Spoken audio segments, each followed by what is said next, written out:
Existe un texto antiguo que descansa en las sombras de la teología, un libro que fue leído por los apóstoles, citado por Judas y venerado por los primeros cristianos, pero que luego fue arrancado del canon y ocultado durante siglos. ¿Por qué?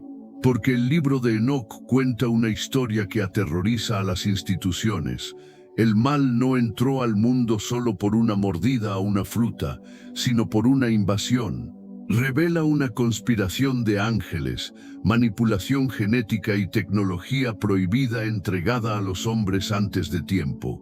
Esta no es una leyenda, es la crónica del testigo que vio a los vigilantes caer y a la humanidad corromperse sin retorno. Para comprender la magnitud de lo que relata Enoc, debemos retroceder a una era olvidada, la época antediluviana. Un tiempo donde la línea entre el cielo y la tierra era mucho más delgada de lo que es hoy. La humanidad se multiplicaba, pero algo siniestro se gestaba en las esferas celestiales. El texto no comienza con demonios con cuernos, sino con seres de luz, los vigilantes, Grigori, ángeles encargados de observar y custodiar la creación. Sin embargo, la observación se transformó en deseo. Y el deseo en una obsesión enfermiza que rompería las leyes fundamentales del cosmos. Todo sucedió en la cumbre del Monte Hermón. Este lugar geográfico no es aleatorio. Su nombre mismo significa anatema, o lugar consagrado para la destrucción.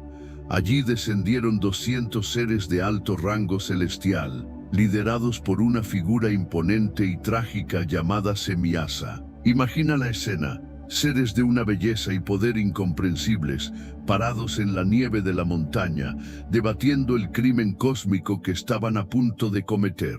No fue un acto impulsivo de lujuria momentánea, fue una rebelión calculada, una insurrección política contra el orden divino. Semiasa, conociendo el peso de la ley celestial, tenía miedo. Sabía que cruzar la frontera para mezclarse biológicamente con las hijas de los hombres era un pecado capital que no tendría perdón. El texto de Enoc nos muestra un diálogo escalofriante donde Semiasa dice a sus subordinados: «Temo que no queráis cumplir con este hecho y sea yo solo quien cargue con la pena de un gran pecado».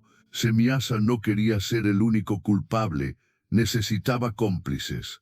Necesitaba que la caída fuera colectiva para diluir el castigo o tal vez para forzar a Dios a perdonarlos a todos por ser demasiados para condenar. Era una estrategia de sindicato criminal aplicada por ángeles. Entonces hicieron algo que selló su destino para siempre. Todos respondieron: «Hagamos todos un juramento y comprometámonos todos bajo anatemas mutuos a no retroceder en este proyecto hasta ejecutarlo realmente». En esa montaña fría y silenciosa, 200 ángeles ataron sus almas inmortales bajo una maldición. Juraron lealtad a la rebelión antes que al Creador. Fue el momento exacto en que la corrupción del universo dio un salto cuántico. Ya no era solo Satanás en el jardín. Ahora era un ejército organizado invadiendo la realidad biológica humana. Entre ellos estaban nombres que el libro registra con precisión notarial: Uracabarameel, Cocabiel, Tamiel, Ramiel, Danel, Ezequiel, Baraquijal, Asael, cada uno un príncipe, cada uno un traidor. Su objetivo oficial era tomar mujeres, atraídos por su belleza física, pero el trasfondo era mucho más oscuro. Al mezclarse con la humanidad, buscaban contaminar la imagen de Dios, crear una estirpe nueva que les perteneciera a ellos, una raza híbrida que pudiera dominar la tierra y desafiar el dominio del cielo. Descendieron del Hermón no como visitantes, sino como colonizadores. Se infiltraron en las tribus humanas, presentándose quizás como dioses o salvadores, deslumbrando a los hombres y mujeres primitivos con su resplandor residual. Fue el inicio de la pesadilla. La humanidad, ingenua y deslumbrada, abrió sus puertas a estos seres, sin saber que al hacerlo estaban firmando su propia sentencia de muerte y preparando el escenario para el cataclismo más grande de la historia, el diluvio.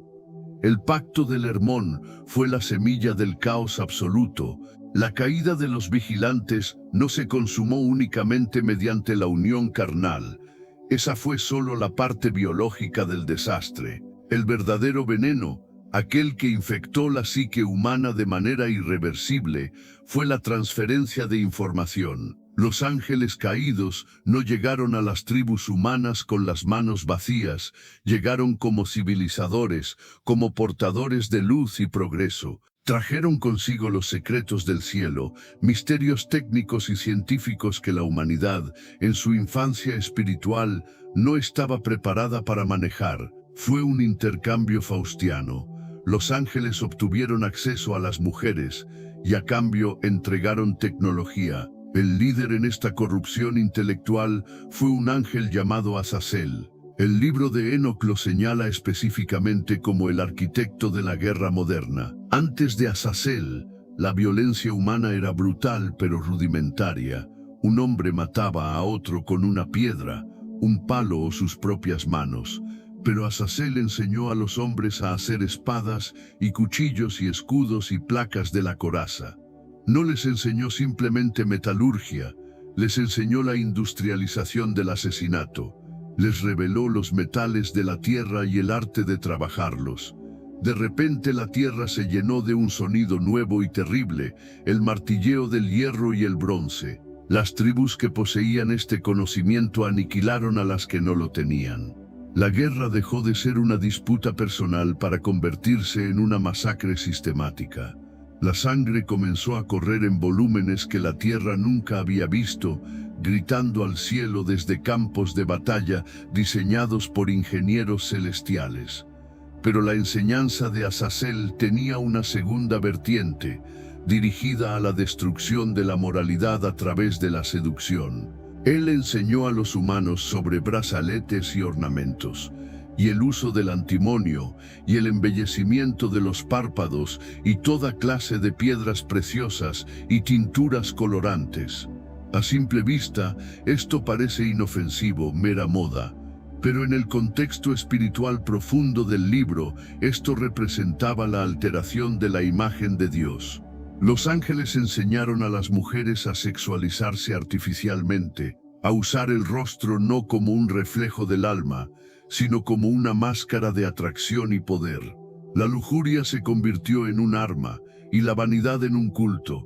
El mundo se transformó en un escenario de obsesión visual y deseo descontrolado, donde el valor de una persona se medía por su capacidad de seducir o de matar. Y hubo mucha impiedad, y cometieron fornicación, y se descarriaron, y se corrompió todo su camino. Mientras Azazel se encargaba de la guerra y la lujuria, los otros líderes, bajo el mando de Semiasa, infectaron la mente humana con el ocultismo. Semiasa enseñó encantamientos y cortes de raíces.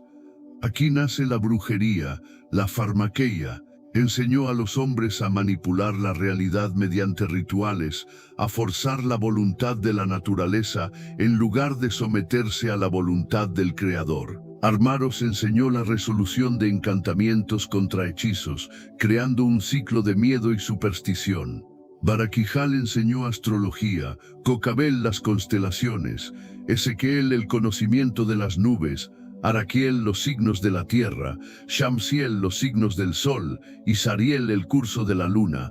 No se trataba de simple astronomía o agricultura, era la divinización de la creación. Enseñaron a la humanidad a mirar hacia abajo y hacia los astros para buscar guía y poder, ignorando al Dios que estaba por encima de todo ello. Convirtieron el cosmos en un sistema de dioses y fuerzas mecánicas que podían ser manipulados.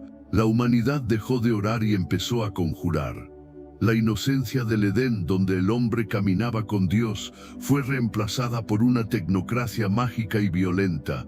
Los hombres se creyeron dioses porque tenían el fuego de los ángeles en sus manos. El resultado de esta ilustración angélica fue el caos absoluto. La sociedad antediluviana se volvió avanzada, sí, pero espiritualmente podrida. Era una civilización de alta tecnología para su tiempo y baja moralidad, una combinación que siempre termina en autodestrucción. Los secretos que fueron desechados del cielo, como los llama el libro, actuaron como material radiactivo en manos de niños. La tierra, ahora armada con acero y hechizos, se convirtió en un matadero, y en medio de este ruido de espadas y cánticos oscuros, el silencio de Dios se hacía cada vez más pesado, un preludio a la tormenta que se avecinaba para lavar tanta sangre. Si la corrupción intelectual fue el veneno, el nacimiento de los Nefilim fue la plaga que devoró la carne. El libro de Enoc nos narra, con una frialdad estremecedora, el resultado biológico de la unión entre los vigilantes y las mujeres humanas. No nacieron niños normales. De los vientres de esas mujeres, forzados más allá de los límites de la naturaleza, surgieron los gigantes, seres híbridos que la Biblia llama Nefilim, los caídos o los que hacen caer. Al principio quizás fueron vistos como prodigios, como semidioses herederos de la fuerza de sus padres estelares y la belleza de sus madres terrenales. Pero a medida que crecían, la verdad de su naturaleza abominable se hizo evidente. No habían heredado la capacidad de amar de los humanos, ni la función de servicio de los ángeles, sino un apetito voraz y una sed de dominio insaciable. El texto describe su crecimiento con una hipérbole aterradora. Su estatura alcanzó los 3000 codos. Más allá de la medida literal, esto representa un poder incontrolable que eclipsaba cualquier autoridad humana. Estos seres no se integraron en la sociedad, la sometieron. Al principio los humanos intentaron apaciguarlos, sirviéndoles como súbditos a sus nuevos amos genéticos. Los hombres trabajaban la tierra de sol a sol, cosechando trigo, cebada y frutos, solo para ver cómo todo el producto de su esfuerzo desaparecía en las fauces de los gigantes en cuestión de minutos. La economía mundial colapsó bajo el peso de sus estómagos. Los Nefilim consumieron todo el trabajo de los hombres, llevando a la civilización a una hambruna global. No había granero suficiente. No había campo lo bastante fértil para saciar el metabolismo sobrenatural de estas bestias. Y entonces, cuando los campos quedaron estériles y los graneros vacíos, ocurrió el giro más macabro de la historia antediluviana. Los gigantes, al no encontrar más ofrendas vegetales, se volvieron contra los hombres con objeto de devorarlos. La humanidad dejó de ser la clase servil para convertirse en el ganado. Imagina el terror absoluto de las aldeas y ciudades. Aquellos seres a los que habían adorado como reyes dioses, ahora los cazaban por deporte y por hambre. Las calles se llenaron de gritos y sangre. La cadena alimenticia se había roto. El depredador supremo ya no era el león o el oso, era el hijo bastardo de un ángel y una mujer. El hombre, hecho a imagen de Dios, estaba siendo despedazado y consumido por una aberración genética que nunca debió existir. Pero la depravación de los Nefilim no se detuvo en el canibalismo. En su frenesí de destrucción, violaron todas las leyes de la creación biológica. El texto dice que empezaron a pecar contra los pájaros, y contra las bestias, y contra los reptiles, y contra los peces. Esto sugiere algo más que simple caza. Sugiere bestialismo, manipulación genética o una corrupción tal de la naturaleza que intentaron mezclar su simiente maldita con el reino animal, creando quimeras y monstruosidades que desafiaban el diseño original de Dios. La tierra se llenó de criaturas deformes, fruto de una lujuria que no conocía límites ni especies. El horror culminó en un acto que el texto subraya con repugnancia. Y devoraban la carne los unos de los otros y bebían la sangre. El consumo de sangre, el símbolo de la vida que pertenece solo a Dios, se convirtió en su bebida común. Se desató una guerra civil de monstruos, gigantes matando gigantes, devorándose entre sí en una orgía de violencia sin sentido. La tierra, personificada en el relato como una madre doliente y torturada, ya no podía soportar el peso de la iniquidad sobre su superficie. El libro de Enoc nos da una imagen final de esta escena que hiela la sangre. Y la tierra acusó a los inicuos. No era un clamor silencioso. La sangre derramada tiene voz en la teología hebrea como la sangre de Abel. Imagina millones de litros de sangre humana inocente empapando el suelo, gritando justicia, una cacofonía de dolor que subía como vapor hacia las puertas cerradas del cielo. La humanidad estaba al borde de la extinción total, no por un desastre natural, sino por haber abierto la puerta a seres que prometieron conocimiento y trajeron el infierno a la tierra. Los pocos hombres justos que quedaban, escondidos en cuevas o montañas, miraban al cielo esperando una señal, preguntándose si el Creador había abandonado su obra para siempre o si estaba preparando una respuesta tan violenta como la ofensa recibida. Mientras la tierra se ahogaba bajo un diluvio de sangre y perversión, en las alturas inmaculadas, más allá del firmamento visible, se rompió la indiferencia. El libro de Enoc nos presenta un cambio de perspectiva cinematográfico y teológico. La cámara sube desde el barro sangriento hasta el santuario del cielo. Allí, 4 figuras de poder incalculable, los arcángeles Miguel, Uriel, Rafael y Gabriel, miran hacia abajo desde las ventanas del cielo. Lo que ven les hiela la esencia angélica. No ven simplemente guerras humanas, ven una corrupción estructural de la realidad que ellos ayudaron a custodiar. Ven la sangre de los hombres acumulándose sobre la tierra como un océano rojo que clama venganza. El texto describe algo estremecedor: las almas de los muertos, aquellos que perecieron bajo los dientes de los gigantes o las espadas de Azazel, no se desvanecieron en el olvido. Sus espíritus se agolpan a las puertas del cielo, gritando, suplicando, exigiendo una audiencia. Dicen: haced que nuestro juicio se oiga ante el Altísimo. Es una escena de desesperación cósmica. La humanidad ya no tiene esperanza en la tierra. Su única esperanza es que el cielo intervenga militarmente. Los 4 arcángeles, conmovidos por este clamor y horrorizados por la traición de sus hermanos, los vigilantes, se presentan ante el trono de la gloria. Esta no es una oración común, es una fiscalía presentando cargos formales contra una organización criminal. Se dirigen al Señor de los Reyes, Dios de dioses, reconociendo su omnisciencia. Su discurso es una mezcla de adoración y perplejidad angustiosa. Tú has hecho todas las cosas y tienes poder sobre todas las cosas. Todas las cosas están descubiertas y patentes delante de ti. Tú ves todas las cosas y nada se te puede esconder. Y entonces lanzan la acusación específica. No hablan en generalidades. Señalan a los culpables por nombre y apellido, desglosando los crímenes que han roto el equilibrio del universo. Tú has visto lo que ha hecho Azazel, dicen. Lo acusan de haber enseñado toda iniquidad sobre la tierra y de haber revelado los secretos eternos que se preservan en el cielo. Esta es la clave. Azazel es culpable de filtrar información clasificada del reino de los cielos a una especie inmadura, armando a los hombres con un poder que no les correspondía. Luego pasan a Semiasa, el líder de la conspiración, y Semiasa, a quien tú has dado la autoridad para que gobernase a los que están con él. Le recuerdan a Dios que este ser tenía una posición de autoridad delegada, lo cual hace su traición aún más grave. Detallan cómo se han unido a las mujeres, cómo se han contaminado y cómo han engendrado a los gigantes. Describen la situación actual con una frase lapidaria.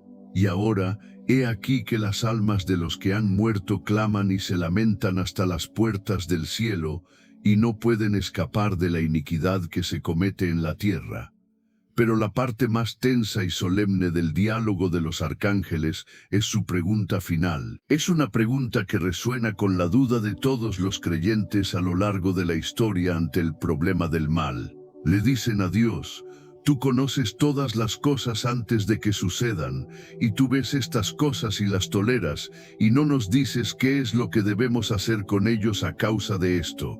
Los arcángeles están paralizados, tienen el poder para actuar, pero no tienen la orden. Ven el mal, ven el sufrimiento, saben que Dios lo ve, y sin embargo Dios permanece en silencio. Es el momento de máxima tensión teológica.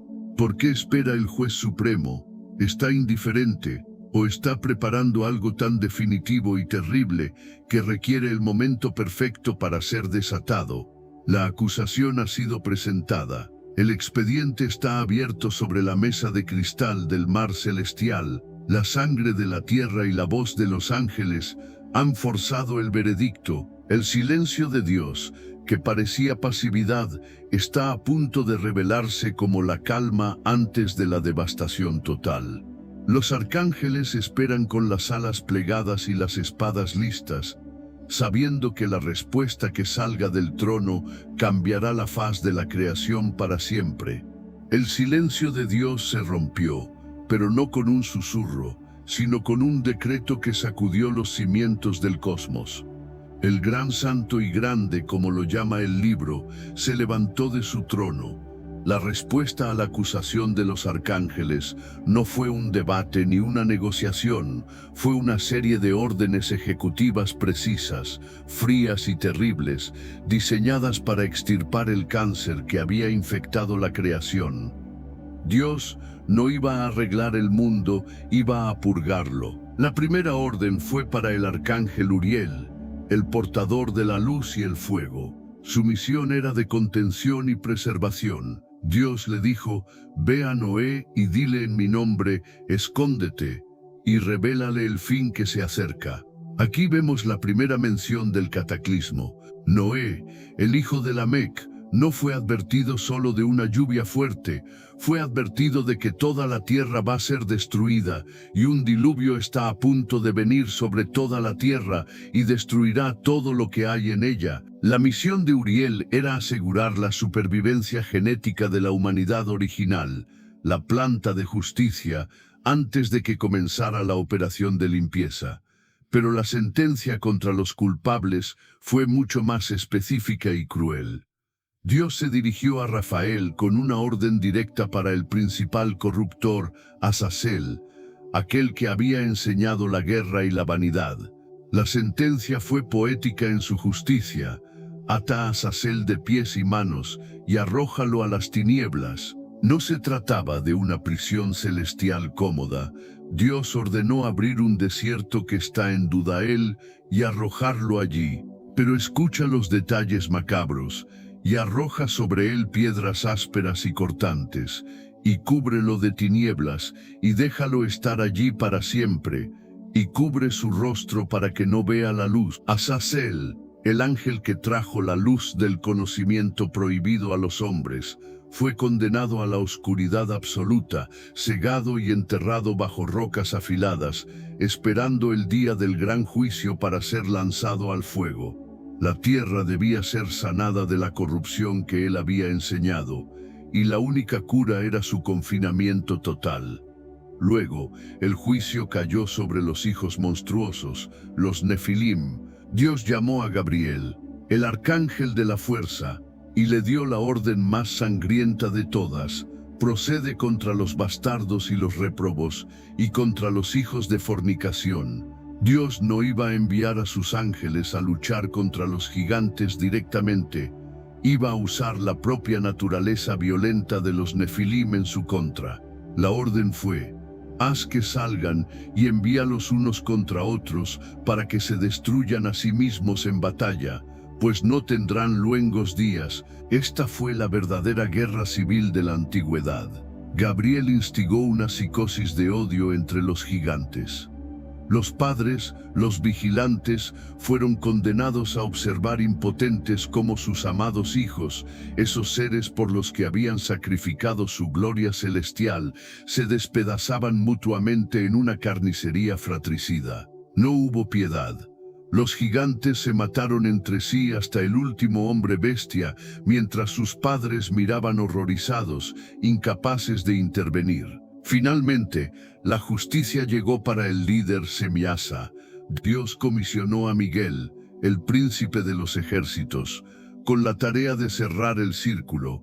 Ve y anuncia a Semiasa y a todos sus cómplices que cuando todos sus hijos se hayan matado unos a otros y cuando hayan visto la destrucción de sus amados, átalos por 70 generaciones en los valles de la tierra. La sentencia de Semiasa fue el tormento psicológico seguido del encierro eterno. Primero tuvo que ver morir a su descendencia y luego fue encadenado en las profundidades de la tierra, en prisiones espirituales ineludibles, hasta el día del juicio final, cuando serán llevados al abismo de fuego. El decreto divino concluyó con una promesa de restauración radical. Y toda la tierra será labrada en justicia, y toda ella será plantada de árboles y llena de bendición.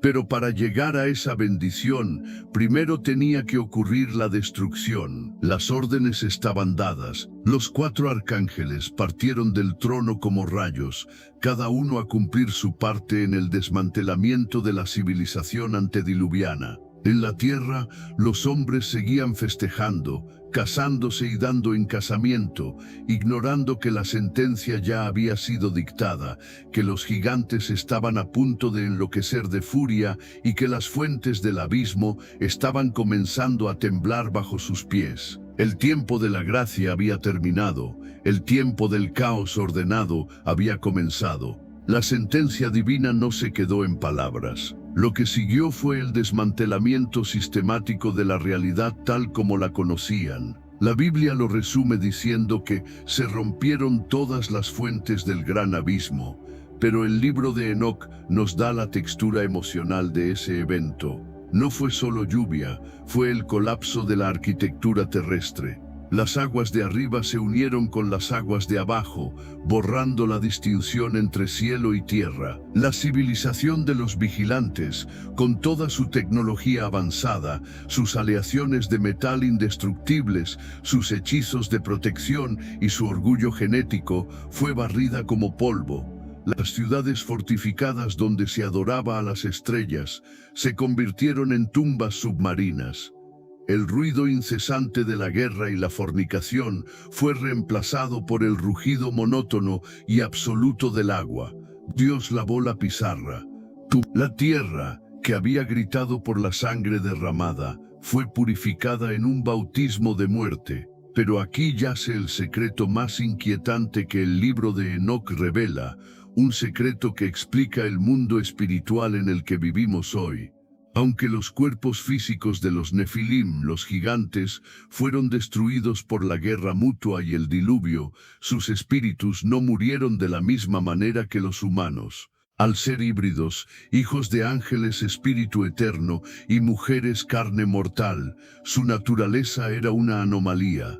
Enoc nos explica que, al morir sus cuerpos gigantescos, sus espíritus no fueron al Seol, el lugar de los muertos humanos, ni al cielo, el lugar de los ángeles. Quedaron atrapados aquí. Dios declara, espíritus malignos serán llamados sobre la tierra. Los espíritus de los gigantes afligirán, oprimirán, destruirán, atacarán y causarán destrucción en la tierra sin recibir alimento. Esta es la revelación que cambia todo. Los demonios que Jesús expulsaba en el Nuevo Testamento y que hoy siguen atormentando la psique humana son los espíritus incorpóreos de los Nefilim muertos en el diluvio. No se fueron, siguen aquí, invisibles, buscando cuerpos para habitar, llenos del mismo odio, la misma lujuria y el mismo deseo de dominación que tenían cuando eran gigantes físicos de 3000 codos. El diluvio limpió la carne, pero la pesadilla espiritual persiste como una infección invisible. La guerra que comenzó en el monte Hermón no ha terminado. Solo cambió de dimensión. Ya no peleamos contra gigantes de carne y hueso, sino contra huestes espirituales de maldad, que son los ecos de aquella antigua rebelión. Y es aquí donde la figura de Enoc se vuelve vital para nosotros. El libro comienza con una frase extraña y poderosa, palabras de bendición de Enoc, con las que bendijo a los elegidos y a los justos que vivirán en el día de la tribulación. Enoc no escribió para su propia generación. Él sabía que sus contemporáneos iban a morir ahogados. Él escribió explícitamente para una generación remota que vendrá. Esa generación somos nosotros. Enoc es una cápsula del tiempo teológica enterrada antes del diluvio, para ser desenterrada justo antes del juicio final. Miremos a nuestro alrededor. ¿No estamos viviendo de nuevo en los días de Noé y Enoc? Los vigilantes modernos no bajan al monte Hermón, pero la humanidad está obsesionada otra vez con romper los límites de la biología. Estamos manipulando la genética CRISPR, fusionando hombre y máquina, transhumanismo, y creando inteligencias artificiales que nos prometen sabiduría divina y poder ilimitado, tal como lo hizo Azazel con sus secretos tecnológicos. La obsesión por el ocultismo, la sexualización de la cultura, la violencia sistémica y la adoración de la ciencia sin conciencia moral son los mismos síntomas que precedieron al diluvio. La historia no se repite, pero rima con una precisión aterradora. El libro de Enoc se cierra no como un cuento de miedo, sino como una advertencia urgente. Nos dice que el juicio es real, que los ojos de los vigilantes siguen observando desde sus prisiones y que sus hijos bastardos siguen susurrando en los oídos de los hombres. Pero también nos dice que hay esperanza para los elegidos. Así como Dios preservó a Noé en medio del caos y arrebató a Enoc para que no viera la muerte, hay un plan de preservación para aquellos que deciden no contaminarse con la corrupción del sistema mundial. La pregunta que este antiguo escriba nos lanza a través de los milenios es simple. ¿De qué lado de la historia estás? ¿Eres de los que se dejan seducir por los espejismos de Azazel, el poder, la tecnología, la vanidad? ¿O eres de los que, como Enoc, se atreven a caminar con Dios en medio de una generación perversa? El cielo se está oscureciendo otra vez. Las fuentes del abismo moral se están rompiendo, y tal como sucedió una vez, la única seguridad no estará en las montañas ni en las naves espaciales, sino en el arca de la alianza con el Creador. El libro ha sido abierto, la advertencia ha sido entregada. Lo que hagas con ella determinará tu destino cuando, una vez más, los cielos se abran.